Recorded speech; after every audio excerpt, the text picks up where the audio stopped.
What's up, guys? How are you? Happy Sunday. Welcome into another episode of the Daily Juice Podcast with me, Matt Perrault, at Sports Talk Matt, to follow me across all socials. This podcast being brought to you by OmahaSteaks.com. You can send Omaha Steaks to your friends, family, loved ones, whomever this holiday season. Use that code JUICE, though, when you do it at the search bar at checkout. You guys will save $30 off, a 50% off savings sale going on right now at OmahaSteaks.com for the holidays. All right. 3-2 yesterday, but because I hedged fading FSU and hoping Louisville to take care of business, they did not. So that was a 2.2 unit loss. That caused us to have a losing day. It's kind of annoying. 0.3 down, 0.3 on that because we won 3 units coming back. Hockey, correct. Alabama, correct. The under for Michigan, Iowa, correct. But then we lost UNLV plus 2.5. So we went 3-1 in college football. No, sorry. We went 2-2 in college football. And then hockey was right. So 3-2, right, on that. So kind of a frustration because of the double down here. Now, let's just play this out for a little bit, okay? Because I've been doing the math, trying to figure these things out. I have no idea what's going to happen today, okay? If FSU does not make it, we're going to lose another unit. Now, we won't have that ticket be cashed or graded until January. So the money won't be out of your account until then, but it'll be a loser. We have Michigan 10-1, FSU 10-1. I tried to hedge. I can't. So I could lose 3 units on the FSU future. So that's on me, okay? I feel sick about it. I'm mad. It really impacts what we can make off Michigan in terms of hedging with Michigan.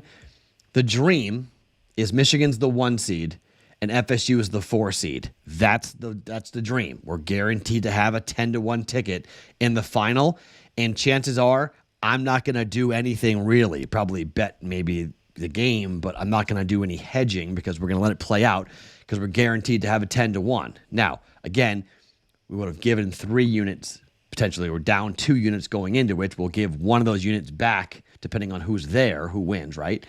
But we'll fade the other side, and we'll try to come away with, a 2 or 3 unit profit here for college football and end the year. So it's been a little bit of a frustration for me because I've gotten a little bit loose, and I've had a couple of really crap days. I did okay yesterday. I had a couple of hockey bets that came in, but I got very aggressive with that Louisville and Florida State game, and it did not go the way that I wanted to by any means. And so we're still 53-32 in college football. So we're going to wind up, 55-34. So pretty much the same with 62% coming in here for college football as we head towards the bowl season. And we'll find out who is going to make the college football playoffs. Look, if I was picking the top 4 teams, you guys are probably all arguing on Twitter X about this. I have Michigan the 1 seed. I would put Washington as the 2 seed. I would put Texas as the 3 seed and Alabama as the 4 seed. And Alabama, Michigan would play, and Washington and Texas would play. If you wanted to flip the 2 of them, I don't really hate it, but I think Texas, you either take them both or you leave them both. I think it's very difficult to take one or the other. If you do not take Texas and you do not take Alabama, what do? You can't leave 2 conference champions at home and take Georgia or Ohio State. That makes no sense. But the reason why I think FSU is probably in is because the committee put them at 4 before their game. If the committee didn't think that they were worthy, they wouldn't have had them at 4. Because you're going to drop them for winning? This was without Jordan Travis. They knew going into the game they were not going to have Jordan Travis, and they still put FSU at 4. So my dream right now is Michigan 1, FSU 4, Washington 2, and then the 3 seed between Alabama, Texas, and I guess Georgia. Alabama, Texas is a crazy debate. Alabama's record is better than Texas, but Texas beat them head to head. So, and they're both conference champions. I don't know. You leave Alabama out, but do you leave Texas out, who beat Alabama? Now, you could say, well, Texas lost to Alabama, but the loss to Oklahoma was way worse. Alabama's one loss was to Texas at home, but it was early. And Texas won the Big 12. And Texas is 12-1. So maybe not go by worst loss, maybe go by best win. Who has the best win? Alabama's got the better win, better resume. So Alabama goes into the 3 seed. Bama beats Washington. Michigan beats Florida State. And we have Michigan versus Alabama in the national championship game in Texas. And it's going to be a rocking atmosphere. Like, that's how I would play it out personally. I think that makes a lot of sense. But I think we're going to wind up seeing, I think there's a shot FSU gets left out. I really do. The books have no idea. None. Every bookmaker is literally guessing right now as to who is going to get in. We got Armageddon. We got chaos. We got what we were hoping for. But now, because of the FSU, because of Louisville losing and taking those 2 units down with it, man alive, I don't know. So I'm trying to play around here, trying to find what the best play is. I don't really have one. Not until we get the bracket. I can't tell you what to do or what we should bet. And frankly, we're going to have months to do it, or a month to do it. So it's not like we have to do it right now. But let's see what the bracket is today. I'm hoping for Michigan 1, Washington 2, Alabama 3, and FSU 4. That's a hope. What I think it should be is Michigan 1, Washington 2, Texas 3, Alabama 4. That's what it should be for the 4 best teams. But I think it really might be Michigan 1, Washington 2, Texas 3, Florida State 4. And Alabama gets left out, and there's not a team from the SEC in the college football playoff, which would be wild considering this has been the SEC Invitational for so long. And Alabama with 1 loss and a conference championship and Nick Saban on the sidelines would be left home. Oh, my goodness gracious. That's why we're going to 12 next year. It's the last time we're just also remember this. This is the only sport on the planet that does this, where people in a conference room decide who gets to play for a championship. It is so stupid. It's amazing. The way we've always done this.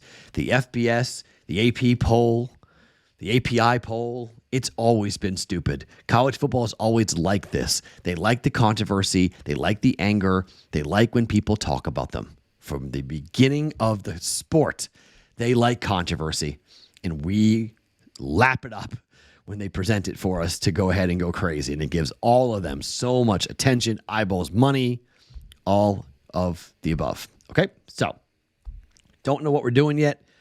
Just going to have to wait and see and hope that FSU gets in. FSU is in.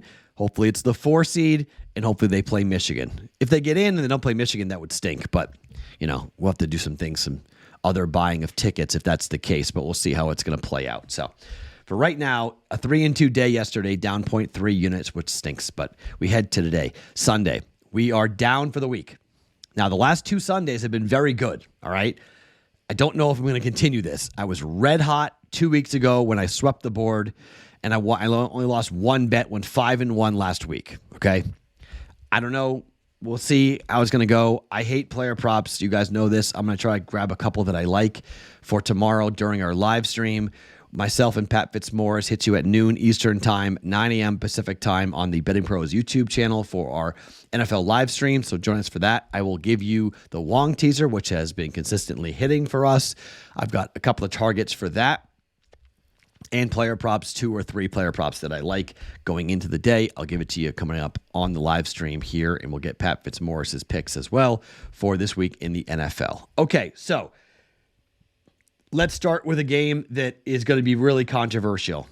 Houston's at home against the Denver Broncos. Everyone's on Denver. I mean, like everybody. They're a popular pick in the Circa Million. Everyone's on them.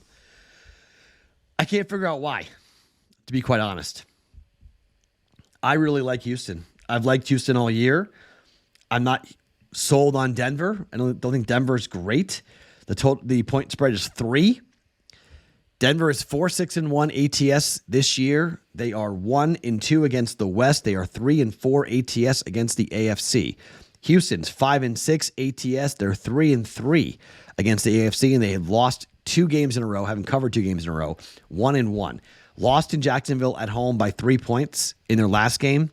They beat Arizona by 5 in the game before that. This is their 3rd consecutive home game, which is really good because they've had a lot of time at home to prep and get ready for a game like this. Unfortunately, they are 2-4 ATS at home. That's not great.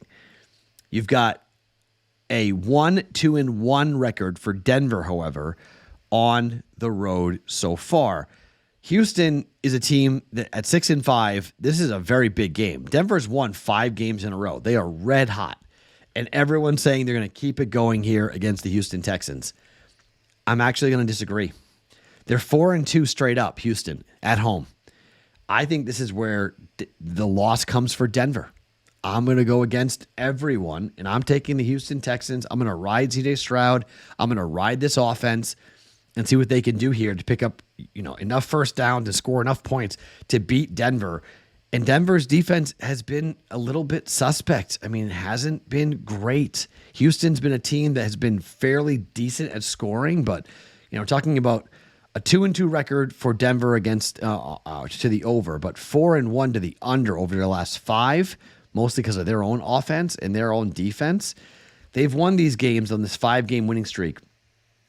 19-17, 24-9, 24-22, 21-20, and 29-12. Not scoring a ton of points here, okay? While the Texans have had games where they scored 39, they scored 30, 21, 21. I lean towards the over 47.5 in this game, but I'm going to take the home team. I'm going to lay at 3 points. Houston Texans -3. I'm on an island. I'm by myself. Okay. I'm taking Houston -3 for 1.1 units. All right. One more bet before I give you my own personal teaser. Packers and the Chiefs. Totals 43. Opened 41. Been bet to 43. I can't see it. Chiefs are 8-3 to the under this year. Packers are 6-5 to the under. Packers at home are 4-1 to the under. Chiefs on the road are 4-2 to the under. It's Sunday night, where 32 of the last 35 games on Sunday and Monday have gone under. I like Green Bay to cover the 6. I'm going to put them in a teaser as well, but I like the under. Okay, I'm going to follow the trend. It's 43. I don't know why it's being bet over.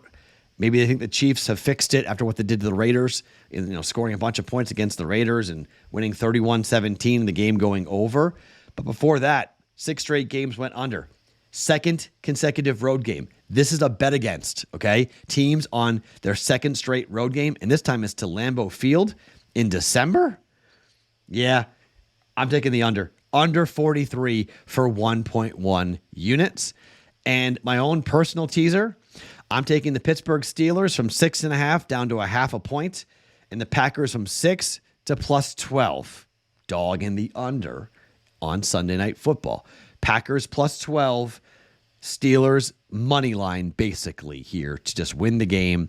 Can't get a tie, got to win, -0.5 point. But I think the Pittsburgh Steelers against Arizona, I think this is a good deal. If you want to do a 2-leg parlay, moneyline Steelers, moneyline Jags, don't mind that. That's the Monday night, though. That's Sunday to Monday, but those are looking for survivor picks. Those are my 2 favorite survivor picks. Arizona going east, West Coast team playing on the East Coast in the cold in December. And I think Jacksonville against a banged-up Bengals team with a backup quarterback and a defense that's not very good. I like the Jaguars to win the game again as well on Monday night. So if you want something tied to Monday night, you can do that. You could do a 3-leg teaser if you want to jump in on that. You can take money line for the Steelers. You take money line for what was the other selection everybody liked? Everyone likes Denver, and I don't. So you can take Denver if you want against Houston, but I don't recommend that. But if you want to, you can. But Pittsburgh and tie them potentially like with the Chargers, maybe Chargers to beat the Patriots. So 3-leg parlay, which could be, tied to Monday night, and then maybe you can hedge in game if you need to. Just different ideas as to how you're going to play it if you want to play it. But I don't like the card today. I'm not, after I've watched college football all day long, I haven't looked at the NBA all that much. I haven't looked at the NHL. If there's something that I like, I'll tell you. But as of right now, it's strictly going to be a NFL pro football day. My official plays here for the podcast: Houston -3, Packers Chiefs under 43, teaser Steelers -0.5, Packers +12 for 1.2 units. I'll have another teaser and player props to give you guys, and if there's anything else, NHL, NBA. I'll give it to you as well on the Discord channel, bettingpros.com/chat. So, yeah, last night didn't go the way I wanted it to go, unfortunately, from the hedge perspective. So that dipped into our week here. Got to have a big Sunday. We win a couple of units or more, we could wind up profitable for the week, but let's see if we can at least win two units and wind up down or wind up flat for the week here on a Sunday. My name is Matt Perrault. Follow me across all socials at Sports Talk Matt every single morning. The Daily Juice Podcast is being brought to you by OmahaSteaks.com.